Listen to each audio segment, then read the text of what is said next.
Damos la bienvenida a Fernando Vega, activista azuayo, miembro del colectivo Foro Autónomo por la Defensa de la Azuay.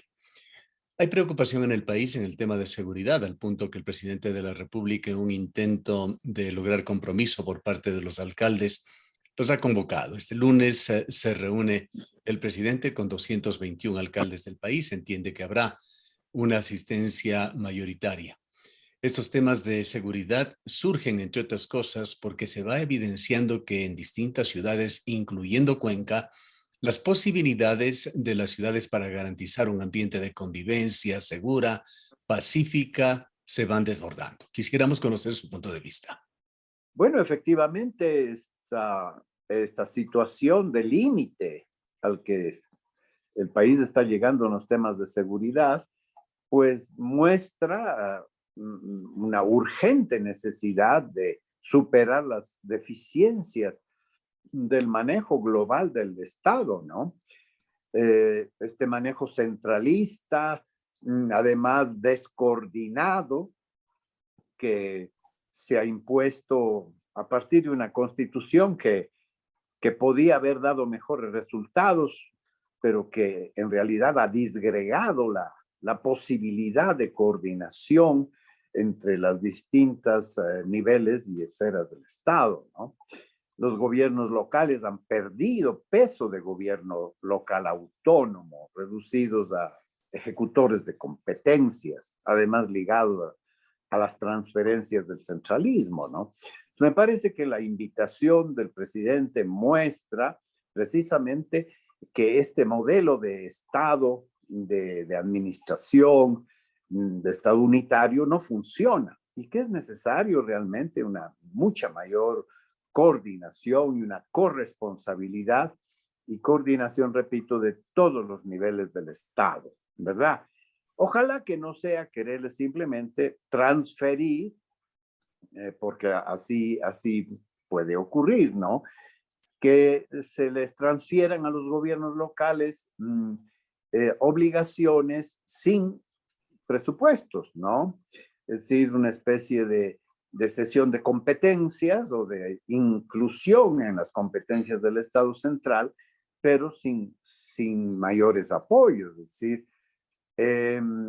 cierto es que también esta invitación toca, podemos decir, a la conciencia de todo comunitaria, en el sentido de que la seguridad del Estado no es una cuestión solo del gobierno central, no solo del ejército, de la policía, ni solo en el tema de las amenazas a la vida y a la propiedad privada, sino que a otros aspectos, ¿no? Por ejemplo, desde aquí de Cuenca, ¿por qué no llama el presidente a todos los alcaldes para revisar el tema de la minería?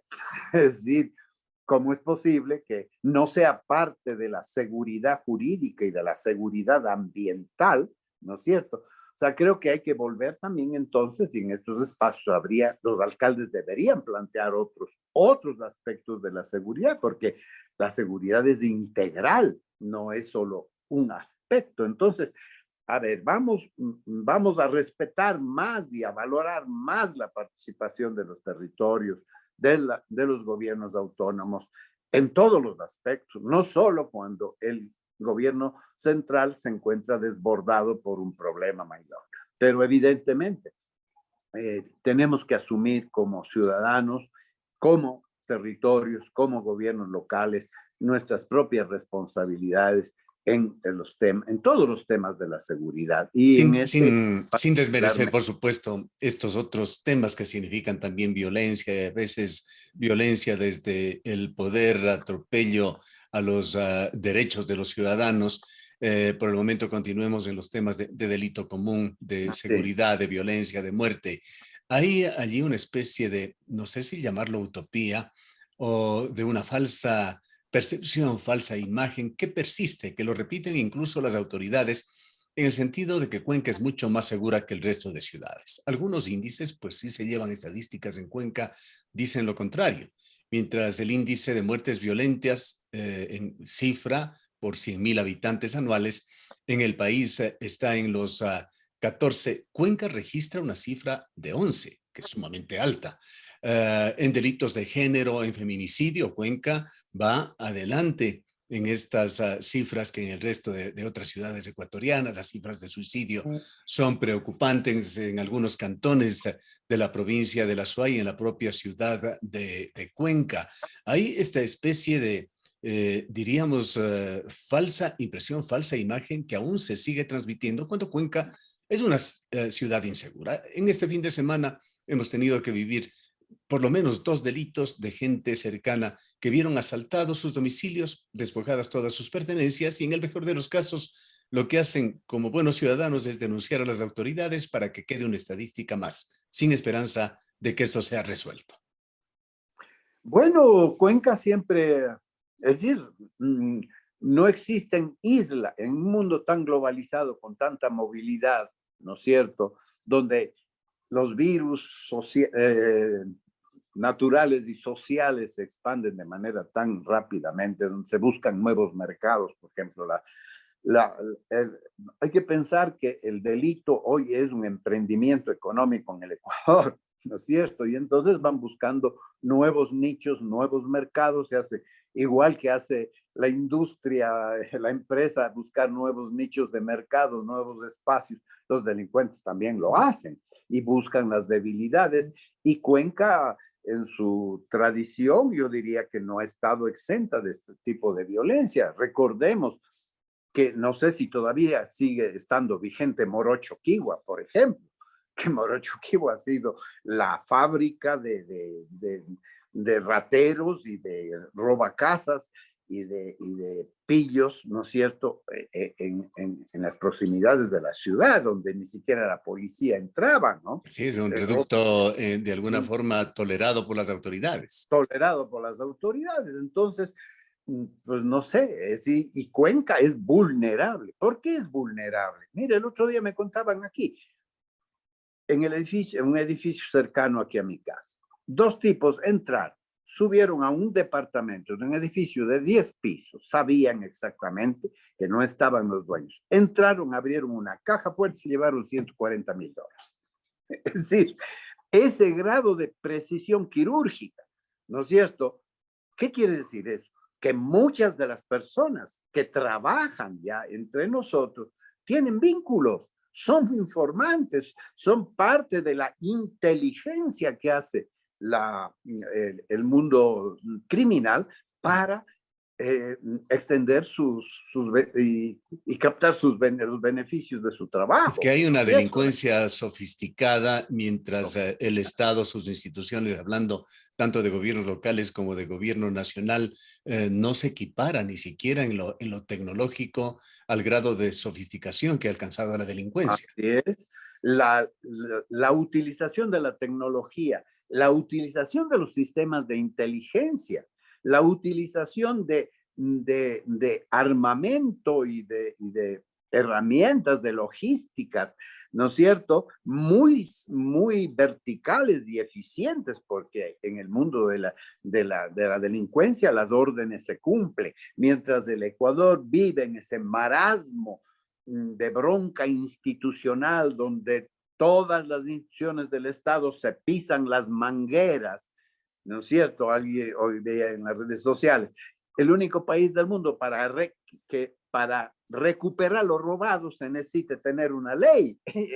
O sea, a ese grado de estupidez, de ineficiencia, yo diría de pura comedia, ¿no es cierto?, que vemos hoy día en la crisis institucional de este país. Entonces, claro, ¿qué pasa entre dos ejércitos enfrentados? El uno eficiente, rápido, bien armado, tecnológico. El otro lento, pesado, irresponsable, peleándose entre ellos mismos. Entonces, ¿qué podemos esperar? ¿Quién tiene las de ganar? ¿No? Entonces, me parece a mí que esta convocatoria del presidente debe tener una enjundia y un compromiso muchísimo más amplio, muchísimo más profundo, ¿no? Es decir, hay que tomar conciencia de que el Estado está amenazado. y el Estado en su institucionalidad, el Estado en sus habitantes y ciudadanos, el Estado en todos los frentes. Entonces, me parece a mí que esto no es cuestión de delegar culpas y responsabilidades, sino que todo el Estado institucional, ciudadano, niveles de gobierno, realmente tomen conciencia de la gravedad de la amenaza y realmente respondamos de manera conjunta y de manera eficiente y contundente a esta problemática. Hay que esperar que el encuentro de este lunes entre el presidente de la República y más de 220 alcaldes, denominado Encuentro Nacional por la Seguridad, sea el espacio para una auténtica simbiosis entre gobiernos locales, gobierno nacional, con objetivos claros de por medio, que no tenga esos visos de pujas políticas que se ha dado en los últimos días. Así es, de puja política o propaganda, ¿no es cierto? Ver que estamos haciendo algo, hay que pensar en el tema de la eficiencia. Si realmente vemos, por ejemplo, vemos que las declaratorias de estado de emergencia no sirven de mucho. Por ejemplo, hay mucho empeño aquí en Cuenca con el tema de que vuelve el aéreo policial, que vuelva un helicóptero. Hay que pedir que vuelva, por supuesto, porque no pueden quitarnos una cosa que es nuestra, ¿no Entendemos es cierto? que ya está en la ciudad de Cuenca, dicho sea de Así paso. es. Sí, porque eso es como si a uno que está yendo a controlar los incendios forestales le quitan los binóculos, los largavistas, ¿no? Sí, se los llevan a Quito, o sea, déjense de vaina, sí, pero tampoco es que la solución, porque además es un patrullaje caro el de los helicópteros. Debe ser usado con criterio, no para patrullar, sino para operativos muy concretos y específicos en los cuales se necesita agilidad y visión desde lo alto, ¿no? Porque de lo contrario también, es decir, además un solo helicóptero no es suficiente, es decir, entonces tampoco es que hay que creer en soluciones mágicas, ¿no? Tiene que ser parte de una infraestructura integrada, racional, planificada, en la que cada elemento del sistema funcione y cumpla su cometido. Bien, pasando a los otros tipos de violencia que usted mencionaba, el día de ayer se celebró internacionalmente, se conmemoró, se observó el Día del Medio Ambiente con un planeta amenazado, con ecosistemas que se encuentran en riesgo en todo el mundo. Hoy mantuvimos un diálogo con el consejero en temas de medio ambiente del presidente de la República, Roque Sevilla, un ecologista que ha tenido muchos méritos en el país, pero que el día de hoy lo conocimos de primera mano y directamente hablando con él, concuerda con una de las mayores contradicciones medioambientales que ha tenido el régimen, que se reflejó en el discurso del 24 de mayo, cuando el presidente dijo que Ecuador era uno de los países líderes en el mundo en acoger la transición ecológica, pero en nuestro modesto criterio muy mal entendida, pues la transición ecológica, que entre otras cosas tiende a abandonar los combustibles fósiles, es tomada por el gobierno como la última oportunidad, literalmente dicha por el presidente de la República, de extraer hasta la última gota de petróleo. Bueno, esta es una constante planetaria, ¿no? Una de las cosas, por ejemplo, que ya el Papa Francisco en la Laudato Si denuncia, es precisamente esta inflación de declaraciones internacionales, de supuestas políticas, acuerdos, que nunca se cumplen en la práctica de las políticas a nivel regional, a nivel nacional, ¿no? Es decir, hay mucho ruido y pocas nueces.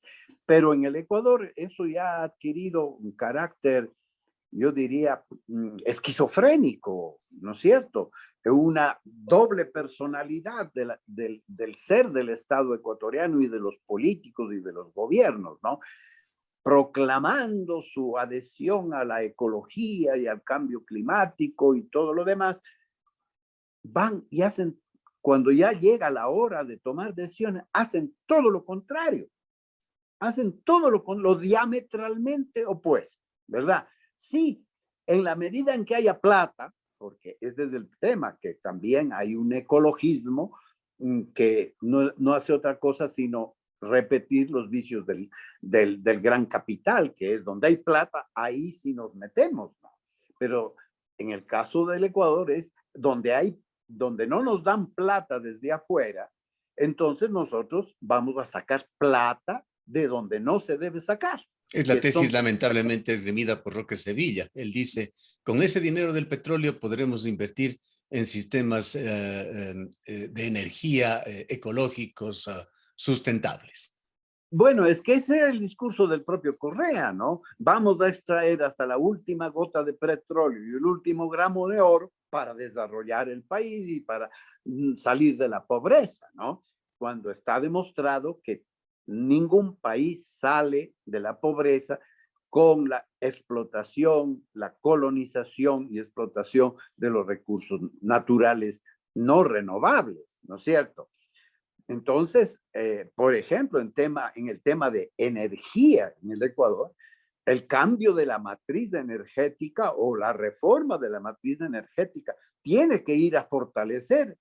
¿Cuál es nuestro pilar fundamental de producción de energía? Es la energía hidráulica. Esa energía hidráulica es la de las energías renovables, la que bien hecha es la más limpia y la más sustentable, ¿verdad?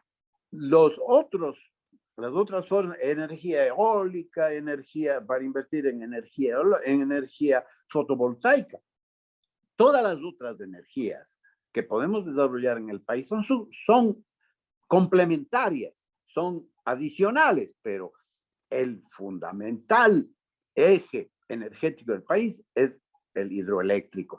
Y ahí sí mencionó Sevilla en el sentido de que debemos ir hacia una transportación pública, por ejemplo, con y mediante el uso de energía eléctrica. Es decir, ¿cuándo se van a dar esos pasos? Es decir, se hablan, se dicen cosas, pero no se concreta, no se concreta. Aquí en el Azuay mismo tenemos la posibilidad de tener y gobernar una cuenca hídrica con orden, aprovechando esa energía, el agua que es energía en los Andes, el agua es energía, no dejando agua que no has de beber, déjala correr, no, tenemos que hacer un uso inteligente del agua para producir agua potable, energía, etcétera. Pero fíjese usted que la misma ciudadanía, bajo mitos de un ecologismo extremo, en el supuesto de que la naturaleza está intocada y que hay que dejarla intocada, pues se oponen a una implementación racional que no se hace de la noche a la mañana, sino que hay que ir construyendo, ¿no es cierto? Porque además el petróleo en poco tiempo se acaba y queriéndolo acabar más pronto todavía. Bueno, si ya vas a prescindir del petróleo, entonces crea el nuevo sistema, fortalece el tronco energético del país, pero no es que esperemos que se acabe el petróleo para entonces empezar a pensar en otras matrices energéticas, ¿no? Entonces a mí me parece que hace falta mucho también aquí de racionalidad, de planificación de largo plazo y de sensatez, Gustavo. El Foro Autónomo por la Defensa de la SUAY es una de las organizaciones civiles que usó la silla vacía en la discusión y debate que aún continúa de PDOT y PUCS. ¿Cuáles han sido sus principales propuestas? Bueno, yo diría que han habido 64 usuarios de la silla vacía. De ellos, nuestro delegado oficial, diríamos, habían dos compañeros nuestros del FADA y también que están vinculados también con el Cabildo del Agua, etcétera. Era Enrique Serrano y el doctor Carlos Castro. El economista Serrano tuvo un problema de salud en su familia, no ha podido asistir, espero que ahora ya tenga tiempo de asistir, y Carlos Castro ha sido, ahí hemos hecho una presencia junto con José María Egas del colectivo que nació de un seminario del FADA, que fue Cuenca 2050. Ahí nuestro objetivo fundamental era lograr que se incluya de manera explícita en la ordenanza del PDOT el tema de la consulta popular sobre el agua, la consolidación de los espacios de protección hídrica, etcétera, etcétera, y que los demás artículos de la ordenanza se reformulen de manera coherente con ese tema. También se han aportado en muchos otros temas una mayor preocupación por el territorio rural, por ejemplo, ¿no?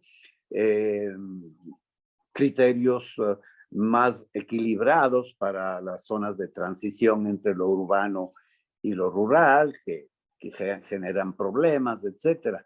Bueno, en una serie de aspectos que realmente si logramos una entrevista con Carlos o con José María Egas nos podrán detallar mucho más al respecto, pero yo diría que ahí nuestra postura ha sido la de participar y mejorar en lo posible, porque siempre el FAD ha tenido esta visión, ¿no? Y desde antes, hay que participar en política, en oposición, en negociación, pero hay que incidir en la realpolitik. Hay que, como se dice el refrán, hay que arar con los bueyes que tenemos.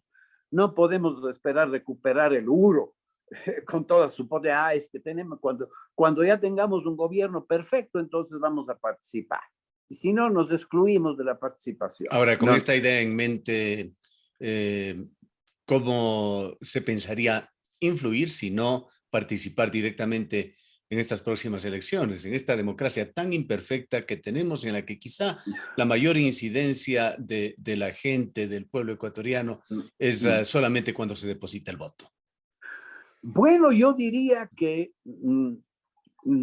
por lo menos yo soy consciente, hablaré por mí mismo, ¿no? Soy consciente de que somos ciudadanos de una generación que está de salida y que por lo tanto hay que dar espacio para que nuevos liderazgos más juveniles puedan hacerse presentes ya en la política eleccionaria.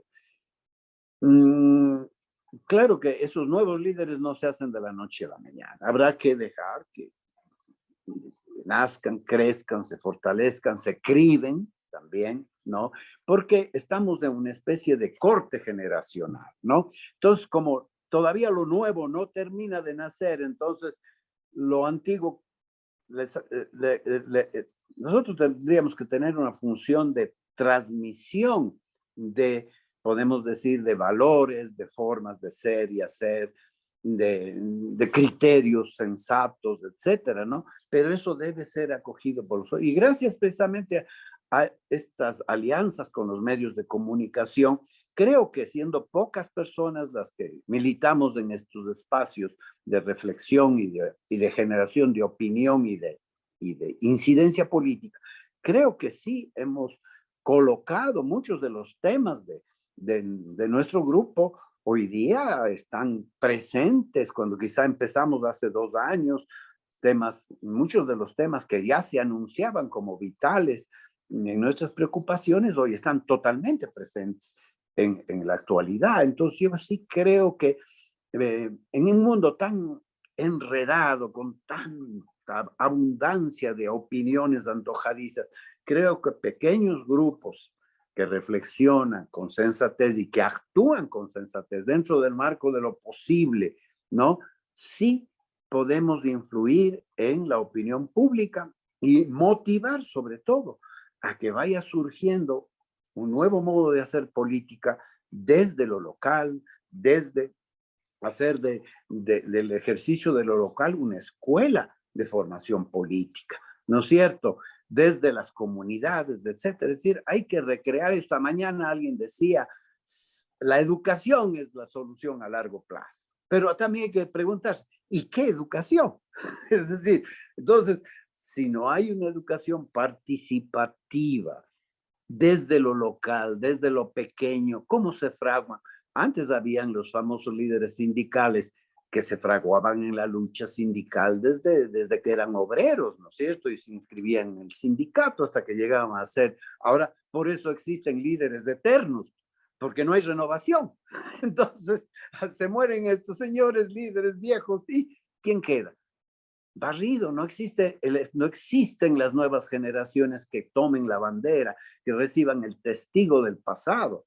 Y claro, Pensar que una nueva generación va a recrear el mundo desde cero es una tontería, además de una ilusión. La historia se escribe sobre la experiencia de lo viejo, de lo asegurado, de lo que ya funciona, más la creatividad y la energía de lo joven y de lo nuevo. Hay que hacer esa transición, me parece a mí que es fundamental. Desgraciadamente, con los 10 años, 15 años de la Revolución Ciudadana, se perdió una generación, porque fue una generación que fue educada en el concepto de que el Estado es un botín político, donde la corrupción y la impunidad pueden crecer de manera brutal, donde la burocracia se convirtió en botín también. Gracias, Fernando, por habernos atendido. A ti, Gustavo. Siempre a la Declaraciones hora. de Fernando Vega, él dirige el colectivo Foro Autónomo por la Defensa de la SUAY.